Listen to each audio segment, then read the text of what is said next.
Hello folks and welcome to 4 Season Backpacking. Please subscribe for the latest outdoor adventure videos. Morning guys. Didn't do a star lapse last night. It was just all misty all night, windy, raining.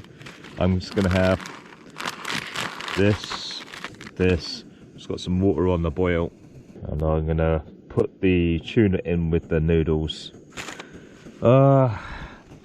And yeah, the weather's not great. Looks like I'm not going to get to use this drone, does it? It was a bit pointless taking it. Hopefully I get some good weather and use it before I go back. That's my coffee bag in its cup there. Just waiting on the noodles now. That's my noodles and tuna ready. Just turn the gas off. Yeah, still no good for doing any drone footage. 4 drone batteries, drone not used. And carrying it all this way. Just seems pointless carrying it on trails. Perfect for no wind, just low visibility and loads of midges. It's hard to stay still. Right, I'm gonna get this this tent down now and get on my way before these midges eat me alive. Right, well this is where I was camped. All my stuff packed away, as you see. No trace left. I've got all the rubbish picked up in the plastic bag on the side of my backpack as usual. This is fly protection. The midges are really bad at the moment. I've got no midge net. Actually, in a way I find this better than a midge net, because I find midge nets really irritating, especially if you're vlogging or videoing or taking photos or trying to do something or even eat. It's really hard to with a midge net on, obviously. But the only thing is you do get your eyelids bitten and stuff, but these gloves are a game changer really. They're good for protecting your hands from the sun and being bitten to death by the midges. The only way really to avoid the midges is just cover up these things. Let's be honest, they don't stop the midges, they just don't. They might stop a small amount of flies and stuff, but they just don't stop midges.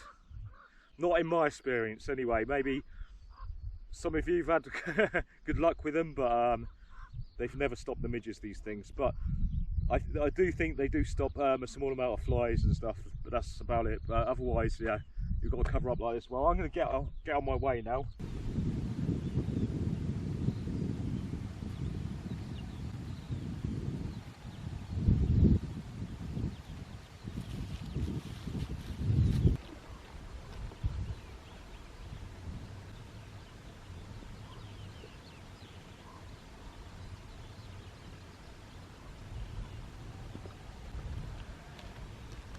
Sometimes you just got to take the bigger backpack off your back, and I managed to get some droning done, which is fantastic. But yeah, actually misty conditions can be good, moody shots, but I just wish I'd used the drone more. And the best place where I had the best light was in the valley to the start of this group of walks I've done on the Cambrian Way. And it would have been fantastic, but there were just too many flies. Like the flies were so horrendous, I just couldn't stop. So I've got to enjoy the hike as well as enjoying taking my photos. I've got to even it out, you know. So I enjoy taking the photos, but I don't want to make it some kind of grueling task. I want to enjoy this, you know. This is a hard trail, by the way. Sometimes, not always.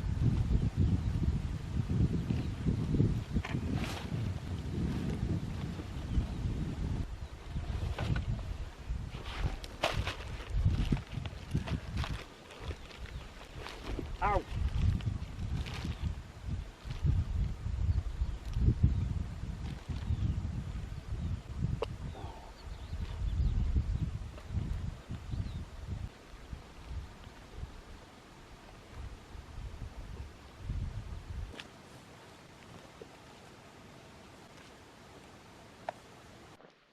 Right guys, these are my new Salomon XA Pro 3D Gore-Tex trainers, which I've used so many times. They're really strong. So they've done so far 3 days on this hike, I think, on the Cambrian Way, which is pretty tough going through loads of sort of tussocks and stuff and rugged paths.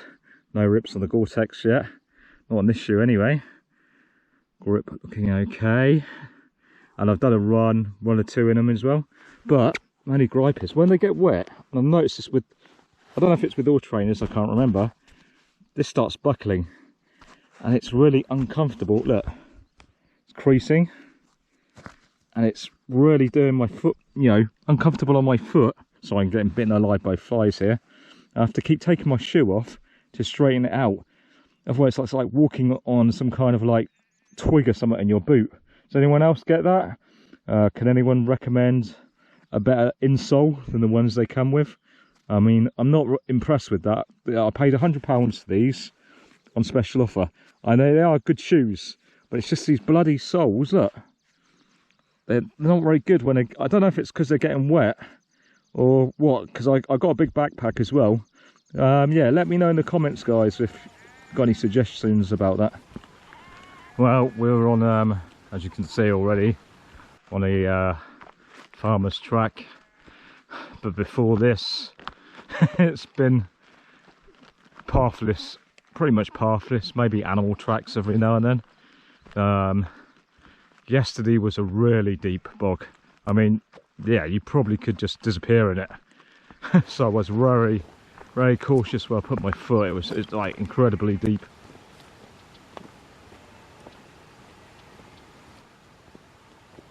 Looks like there's a brand new fence being put up. And when that's going up. See, this wouldn't be a bad drone shot.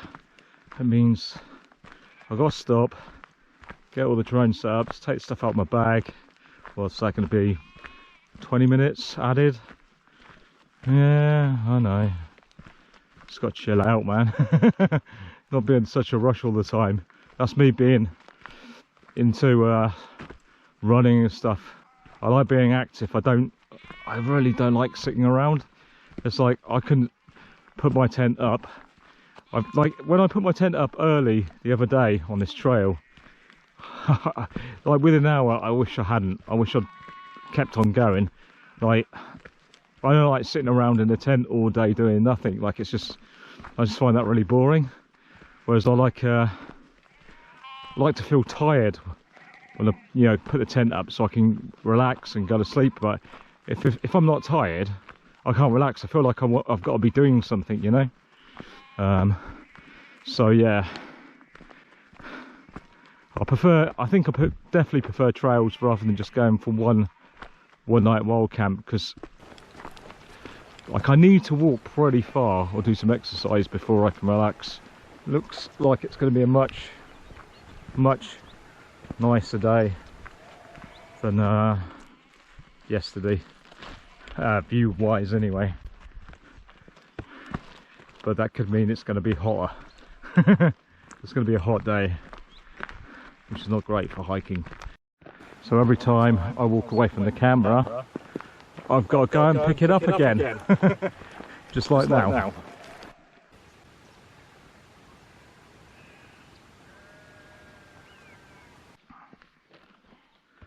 There it is. Right, coming into a settlement now. I doubt there's any shop here. Next shop will be past Devil's Bridge, I think. I'm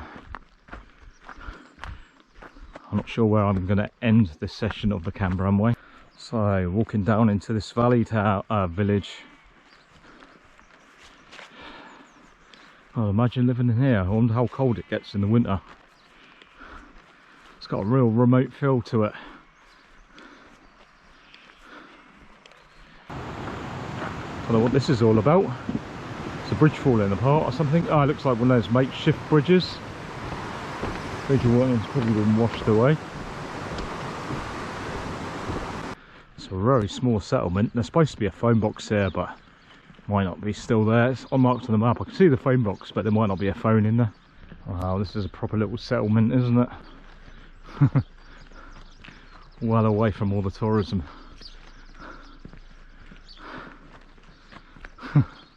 Beautiful, very quiet and peaceful. Probably a hard life though, with farming and all that. There's the phone box. Yeah. Nope. Yeah, nothing in there. Even the even the defibrillators looks like it's had better times. Okay, so this is a chapel apparently.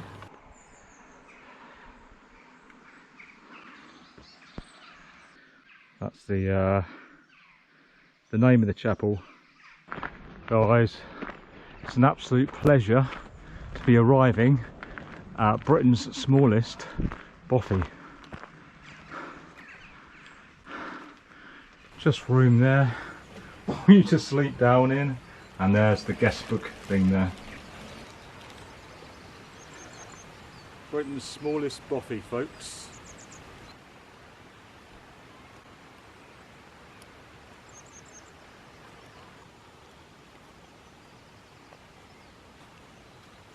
Starting to rain again. Had to come across the river here, or the stream, across that bridge there, and now I'm going up this way. I don't know if this is an abandoned croft or someone actually lives there. I don't think it's a bothy. Looks very basic house.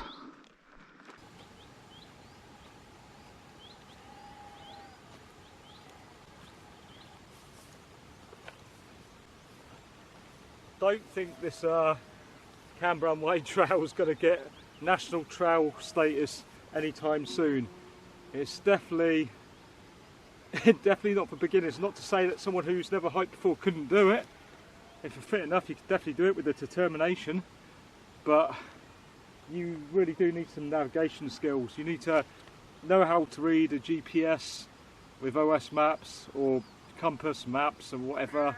You know, you need some kind of navigation skills, not just with the GPS and maps. You need more than that. You need to know the lie of the land, look for little signs where people have been walking.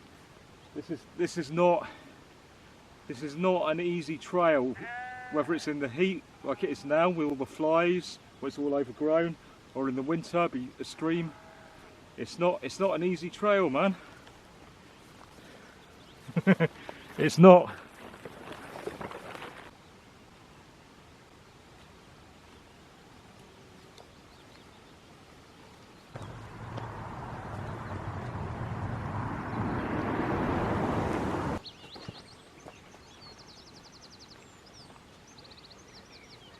Just stopped for a bite to eat, one of these, and some of that drink I got from the shop, and I got some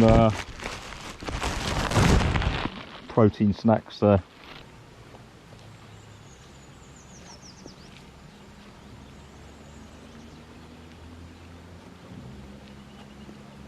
Bet people wonder what's going on when I keep walking back and forth to a camera. Just stopped by this arch here. Not sure what it's all about. I'm going to have a read about it in a second. I'm just going to have one of these coffees, powdered coffees. I'll put a link in the description for all these things I'm using. I'll put it in this empty Lucasade sport bottle, and I've got a bottle of water I can mix it with.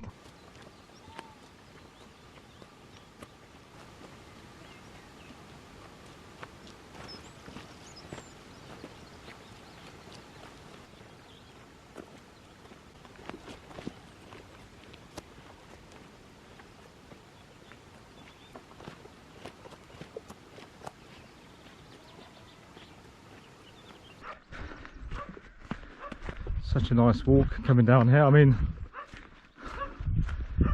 the Cambrian Way is a stunning trail, man. When you get to see it, when the clouds lift, there's so much of it that's absolutely stunning. As I said before, I've said it quite a few times, it's a world-class hike. It's a very challenging world-class hike. If you can do it all in one go, that's a good challenge. If you want to set a challenge and you've done some difficult hikes, maybe you've done the Cape Raft Trail, I reckon it's time for you to try the Cambrian Way. It's getting quite hot again now.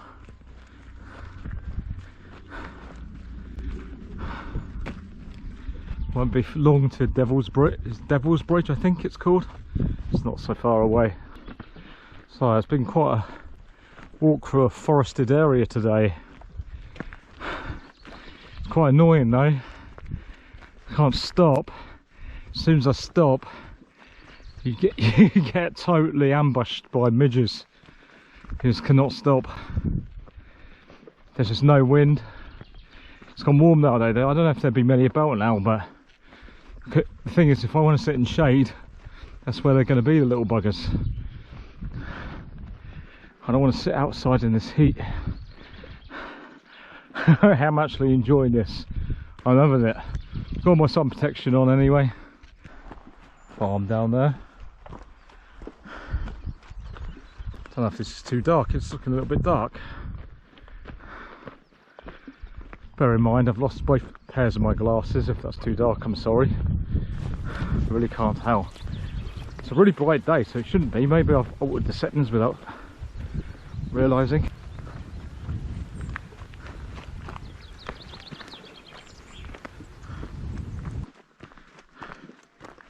That looks better to me. It's hard to tell, as I said, without my glasses. It's really awkward changing the settings as well without glasses on here. It's awkward changing the glasses, changing the settings if you've got good eyesight, because like you press something, then you press something else. It's not the easiest to do the menus on GoPros. They're not very, especially if the screen's wet.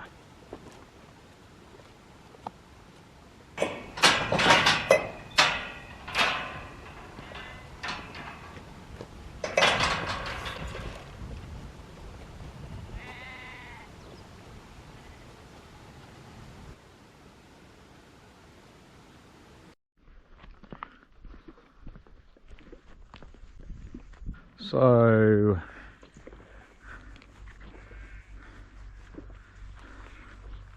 okay, that's dark again now.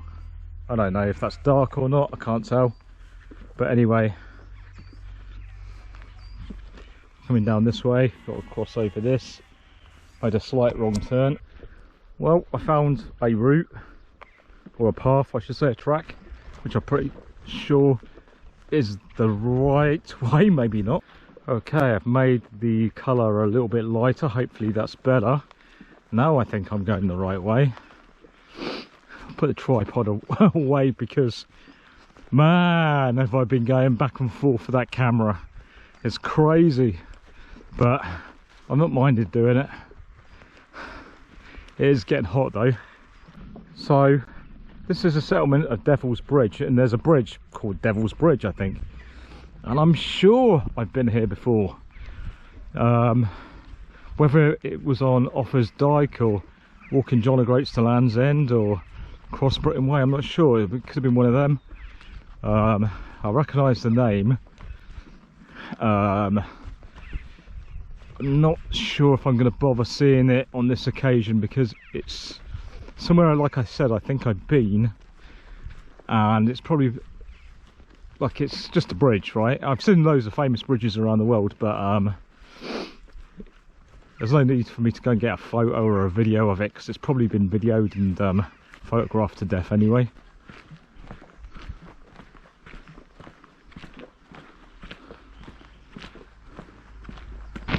Okay guys, right time. No way, there's a hole been chewed through the bag. So last night my rubbish bag was outside, a rodent must have chewed through that. Just make sure there's no rodents in there. Oh my god. Well, I don't think it came into the tent last night, at least I hope it didn't, because I have a hole in the tent. Anyway, I might as well chuck all this in there now.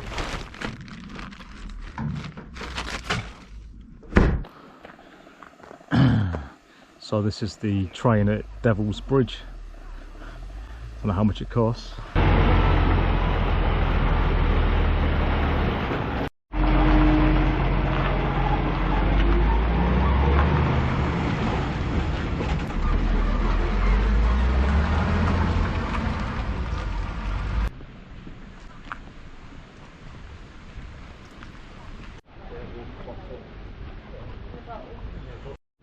You have to pay. You have to pay to see it. You have to pay to go in there as well.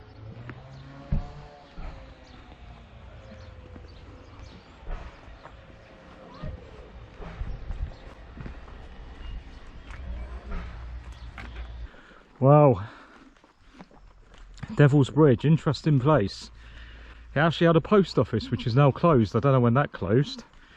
That would have been really handy. Unfortunately, I had to buy some drinks from the steam, you know, the steam train station there. It's like a enthusiast train station, not like a main light, not operated train system. It's a steam train thing for tourists. And I didn't get a price actually, she didn't say, but there were they weren't selling tickets to people coming from here, but they were selling return tickets from people coming from Aberystwyth, I don't know if that's how you pronounce it, on the coast, to here. So only people from Aberystwyth buying tickets return can come here. But if you want to go to Aberystwyth from here, you can buy a ticket. Does that make sense to you? And I bought 2 cans in the restaurant there by the train station, on the train station site, and that came to £3. Hope this path doesn't get stupid.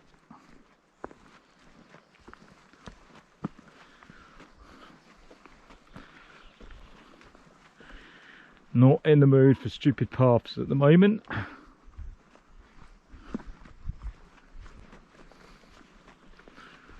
It's okay at the moment. It's a bit slippy on the slate stuff though.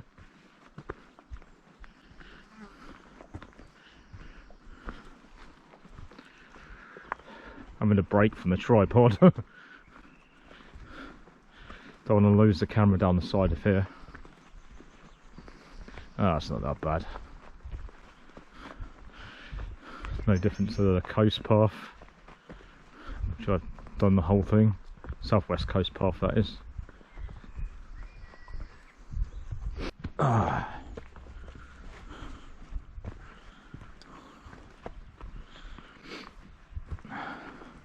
That's a bit steep going down there with this bag.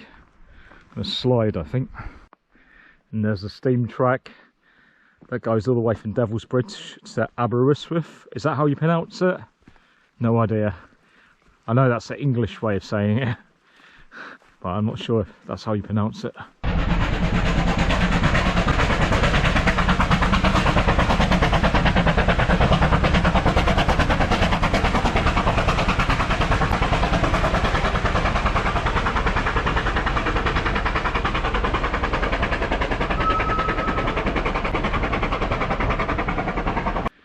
I don't know how well this will come out.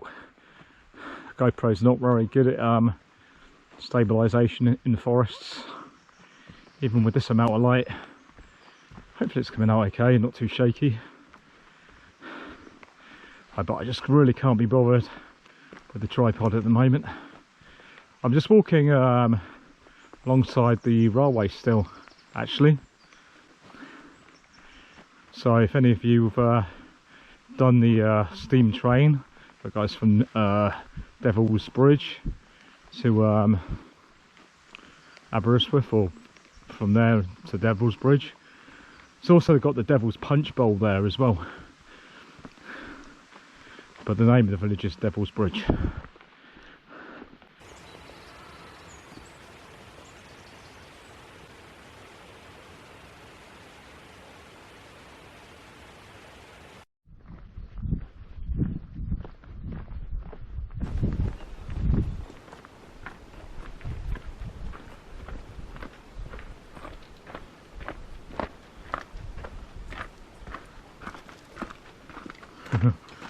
Carrying me other camera as well, that's my tripod.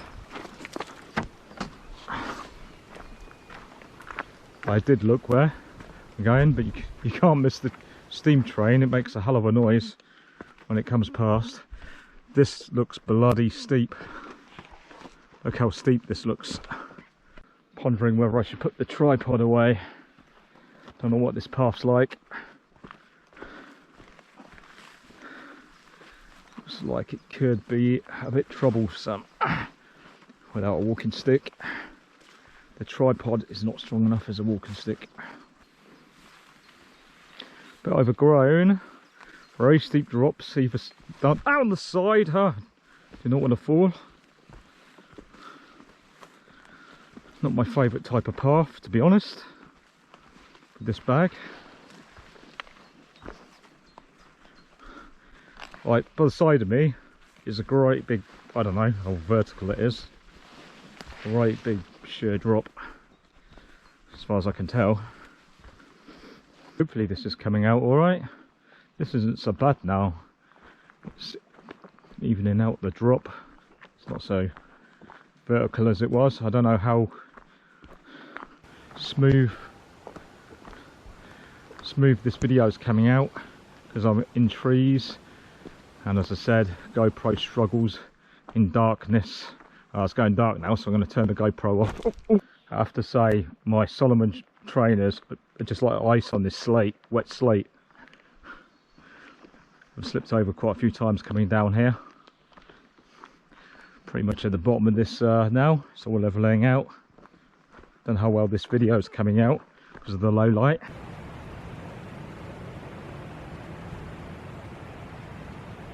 Okay, crossing the river now.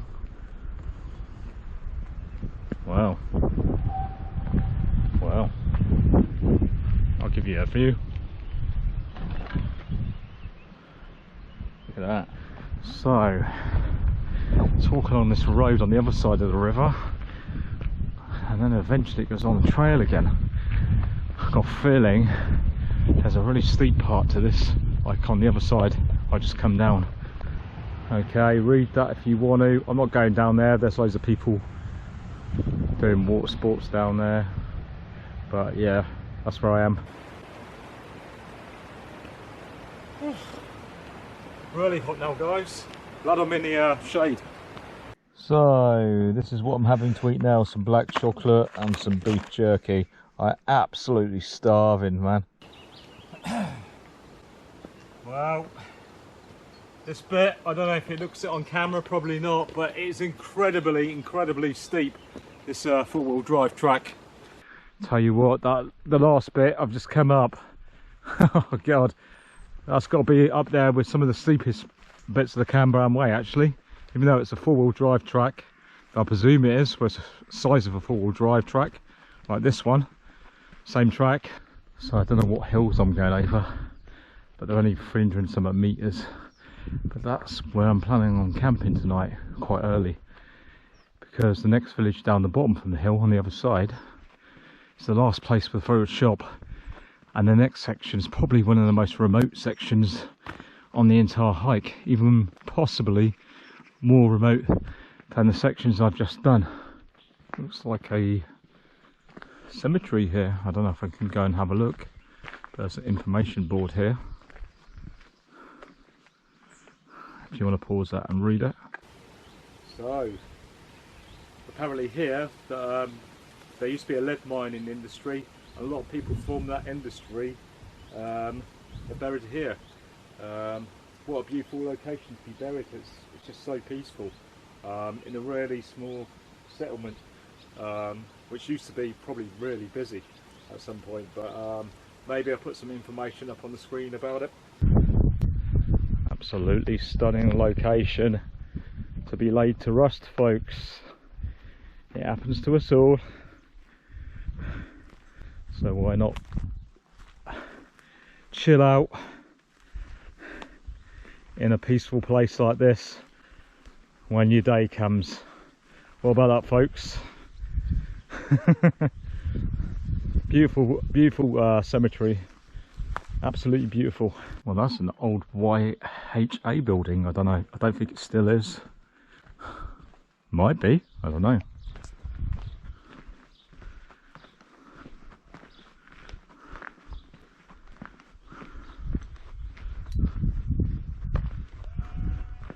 Could be a YHA building still.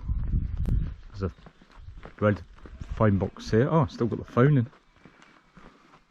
Actually still got the phone in. Yeah, looks like it's still working. And a post box. Business there. George Lewis Architectural Services. The colour of this is reminding me of a place in Tasmania called Queenstown. A lot of the hills and mountains, or small mountains or hills or whatever around Queenstown, are that colour. I'm not sure if they were lead mined. It could be a lead mine area. It was definitely they're mining something anyway. Definitely reminds me of that colour.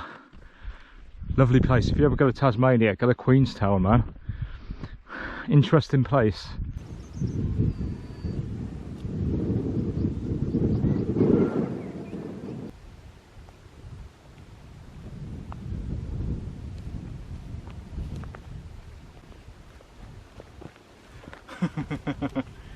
Oh my god. Yeah, it's a hard walk, but yeah, I've no idea the effort in filming this one. I bet I'll only get 100 views for this video as well. Oh well. Obviously, if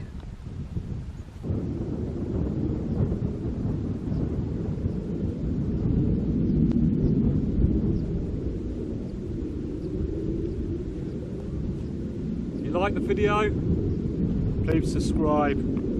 Okay folks, well I've arrived at my camping spot early. It's just before the village with the shop, and I thought I might as well go around with some of the tell you about some of the stuff I've got. These are brand new Salomon Pro X-Safe 3D shoes. I've gone through loads of these. I love them. Actually, is that all right? That's not coming undone there, is it? No. Keep an eye on that. That seems all right. They look all right. I've just gone through loads of bogs and stuff with them. I've only had 3 days on the Cambrian Way, and probably about two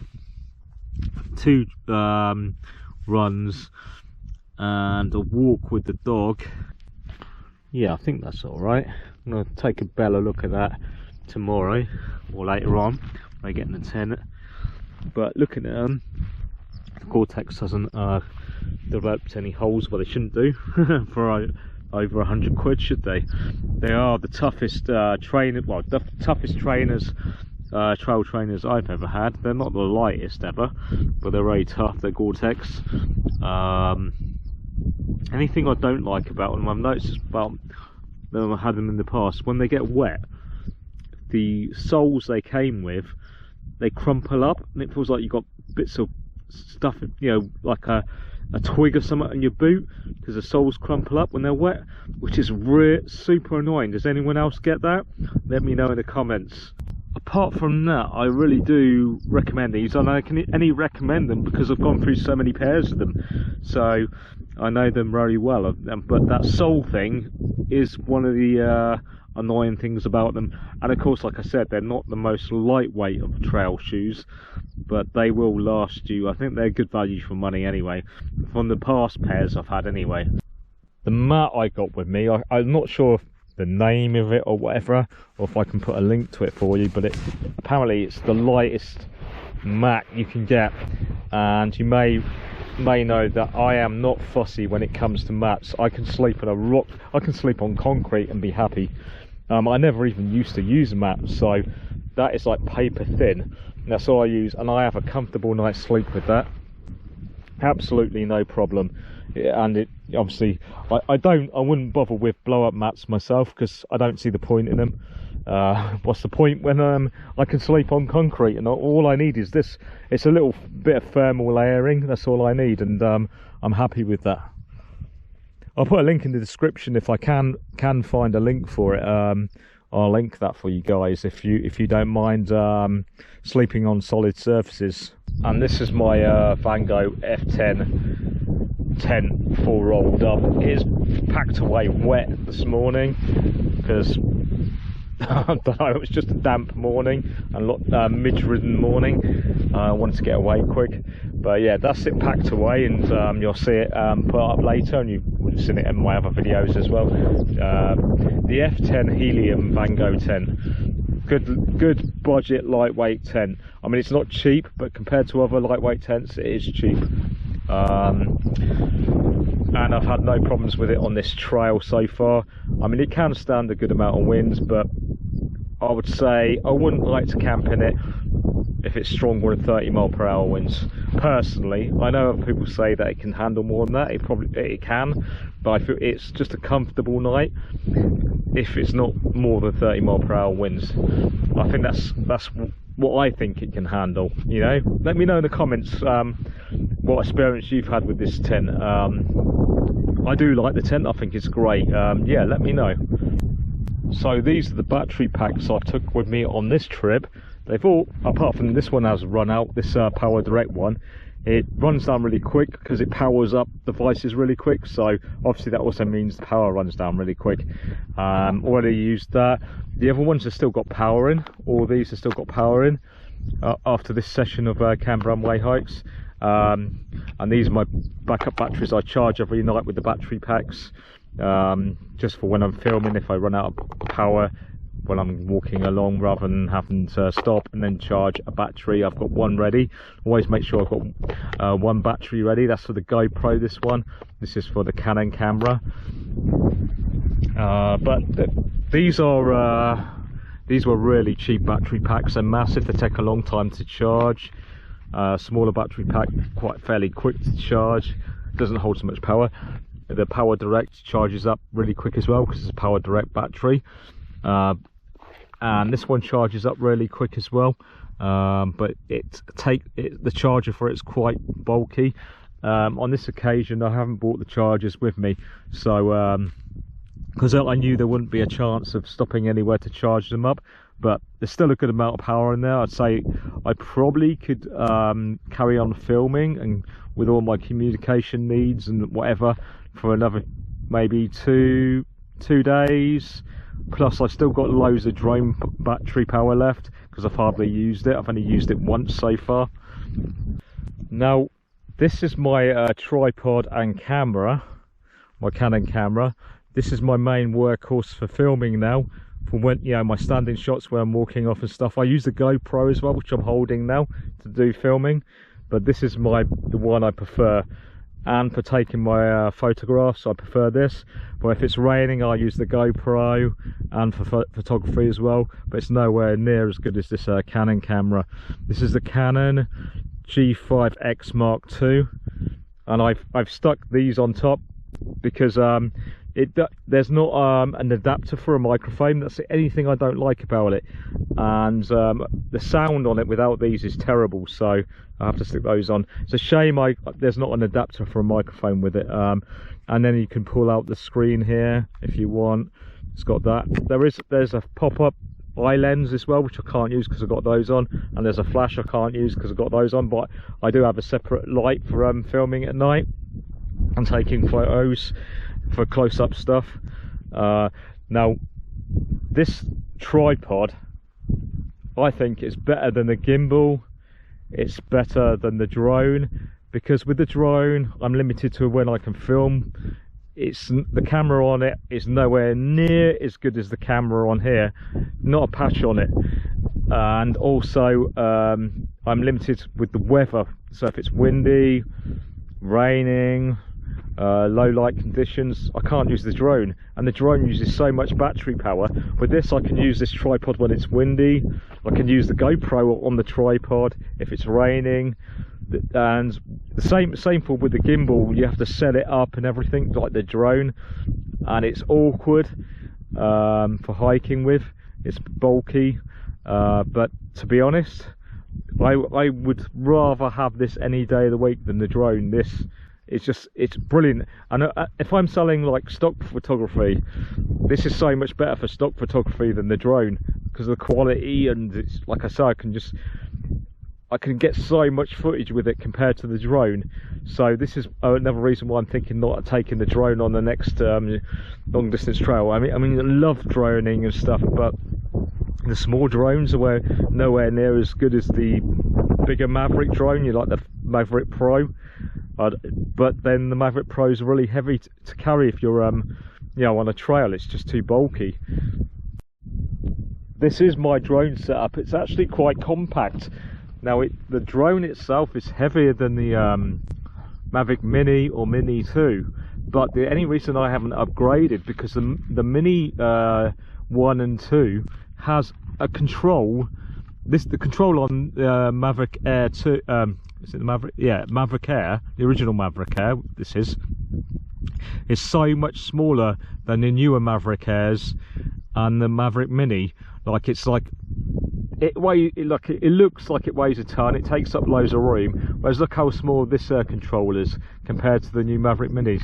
So in all, this is actually a lighter setup than the Maverick Mini because the controller is smaller.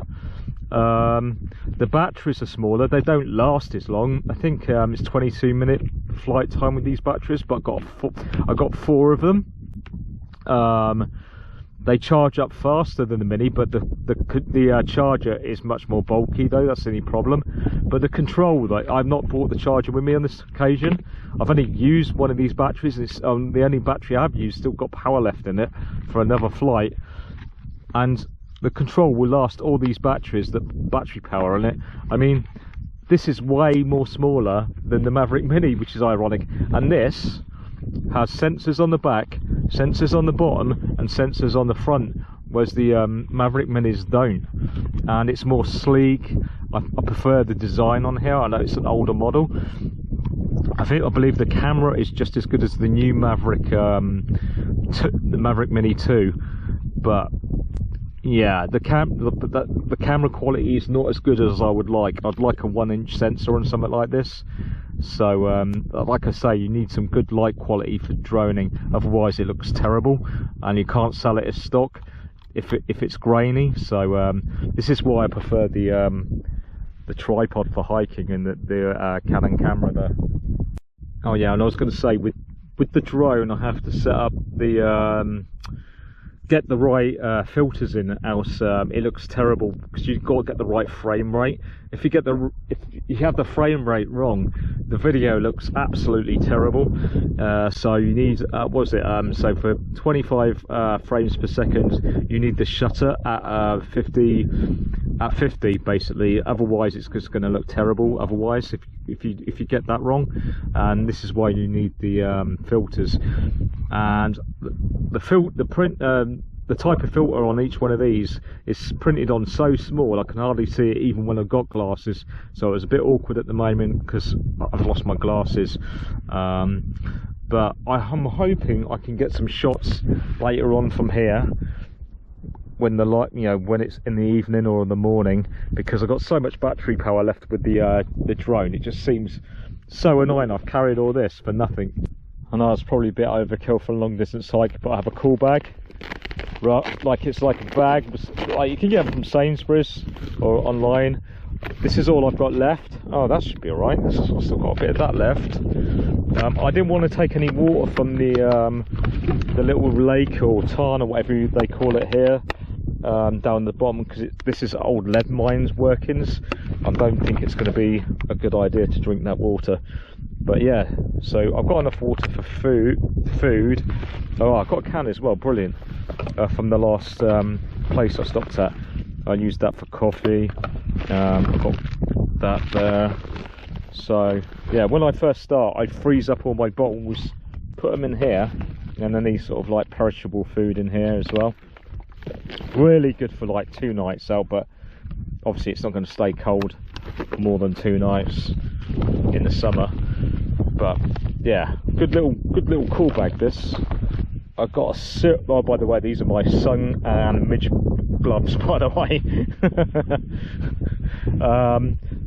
So basically, like, I've got a really lightweight summer bag, but I've got my winter thermals with me, so I won't be cold at night, and there have been some cold nights and I've not been cold once with those. So, but if I didn't have those, I would have been cold at night. I've got a little bit extra clothing as well, just in case. So this is a mountain equipment sleeping bag. I'm not sure what, it's an old one, they probably don't make it anymore. Yeah, the name of it's worn off, so I couldn't really tell you. But it's extremely lightweight summer synthetic sleeping bag. Still okay for this time of year. Take my winter thermals, and I'm fine. And I'd rather have this ultralight sleeping bag with winter thermals, because at least I can be warm outside as well before I go to sleep. So rather than having just a warm sleeping bag and not warm clothing to wear while I'm out hiking.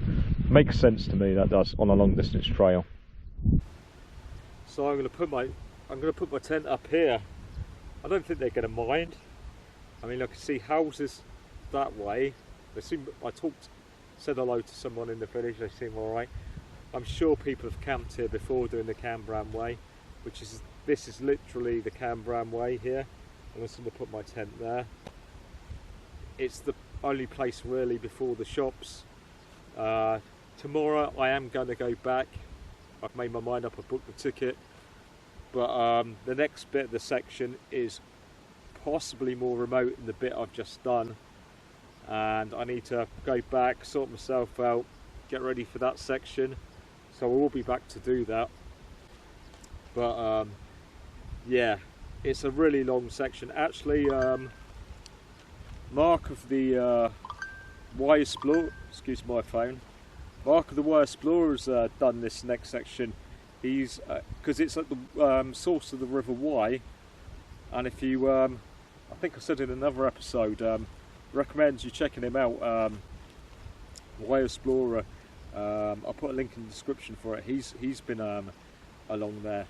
It's a really remote section. I do remember seeing the video when he's been up there more than once. So as far as I remember. Sorry, my memory's not that great. I've taken so much information of everything, so overloaded with information, so I can't remember everything. Sorry about that, guys. But yeah, check his channel out. Right, I'm going to get this tent up. Well, I was going to do some droning, but every time I get the drone ready, sun disappears. Put the drone away, sun comes out. Get the drone set up, sun goes away. Yeah, it's not like the camera I can just stick on the tripod really quick and take a picture. It takes a bit of preparation. I've got to get the right filter on. Like I said, I've got no glasses, so I can't see what the filter is I'm putting on. So I have to keep testing each filter as well. Anyway, I'm just gonna enjoy the moment, you know. And if I get some droning, bonus, which would be a great bonus, being I've been carrying this all this way. Hopefully I do. If not, I've enjoyed the hike. I've enjoyed filming. It's been a pleasure, guys. The show must go on. I don't really like camping right on the path, the trail, but sometimes you have no choice. There's just nowhere around here to put the tent up that I can see that's suitable, but it's not ridden with flies. So since I've been here, not one person's gone past. I've been here for quite a few hours now. It's getting later in the evening. Not one person. Just down that way is a very small settlement, not even a village. It's got a chapel. It probably was a busy place when the lead mine was here, but it's obviously not here anymore. Then down this way there is a shop at the village, but it looks like, again, a very small village. I guess the shop serves the wider area. It is the only shop from a long way away, so yeah, I'm not really expecting anyone here. There might be a dog walker or so later on. I don't know, I'm not really expecting anyone, to be honest. This is not a touristy place. It'd just be a local walking the dog or something. I'm sure it'd be fine. I'm sure loads of people have camped here before doing the Cambrian Way. And like I am trail camping, I'm not come up here just to wild camp and be awkward and put it on the path. I'm actually trail camping and walking, and sometimes you have to camp in not ideal spots. Obviously, if you're going for a one-nighter, you can plan out where you're going to camp and stuff, and camp in a, more of a stealthy spot. But when you're trail camping, you can't always do that.